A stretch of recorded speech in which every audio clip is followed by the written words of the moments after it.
دارن حمله میکنن یا امام زمان یا خدا وای ইরানের রাজধানী তেহরান এবং আশেপাশের এলাকায় অবস্থিত পারমাণবিক ও সামরিক স্থাপনাগুলোর ওপর একাধিক বিমান হামলা চালিয়েছে ইসরায়েল। রাতের আঁধারে চালানো এই হামলায় দেশটির অভিজাত বাহিনী রেভলিউশনারি গার্ডের প্রধান জেনারেল হোসেইন সালামি নিহত হয়েছেন। এছাড়া রেভলিউশনারি গার্ডের সদর দপ্তরেও হামলা চালিয়েছে ইসরায়েল।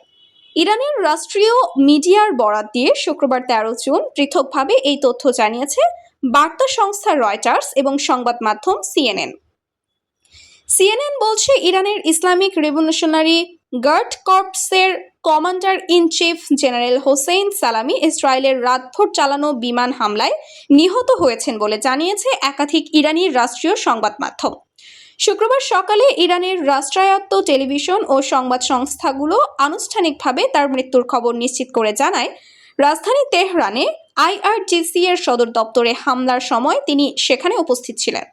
হোসেইন সালামি 2019 সাল থেকে বিপ্লবী গার্ডস বাহিনীর প্রধান হিসেবে দায়িত্ব পালন করছিলেন এবং ইরানের পরমাণু ও সামরিক কৌশল নির্ধারণে ছিলেন অন্যতম গুরুত্বপূর্ণ ব্যক্তি। তার নেতৃত্বেই ইরান আঞ্চলিক প্রভাব বিস্তারে একাধিক সামরিক কার্যক্রম চালিয়ে এসেছে। বিশেষত ইরাক, সিরিয়া ও লেবাননে এই ঘটনায় ইরান জুড়ে ব্যাপক প্রতিক্রিয়া দেখা দিয়েছে। দেশটির সেনাবাহিনী ও রেভলিউশনারি গার্ডস এরই মধ্যে তার মৃত্যু নিশ্চিত করে প্রতিশোধের হুমকি নিয়েছে।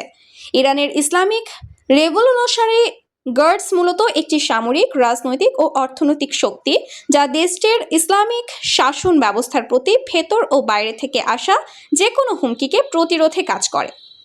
বিবিসি বলছে, আইআরজিসি ইরানের সশস্ত্র বাহিনীর একটি শক্তিশালী শাখা, যার রাজনৈতিক, সামরিক ও অর্থনৈতিক প্রভাব দেশটির ভেতরে অত্যন্ত গুরুত্বপূর্ণ।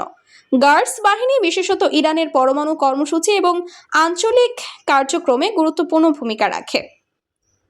এছাড়া ইসরায়েলের হামলায় রাজধানী তেহরানে অবস্থিত ইসলামিক রেভলিউশনারি গার্ডস আইআরজিসি এর সদর দপ্তরে আঘাত হানা হয়েছে বলে ইরানের রাষ্ট্রায়ত্ত টেলিভিশন জানিয়েছে।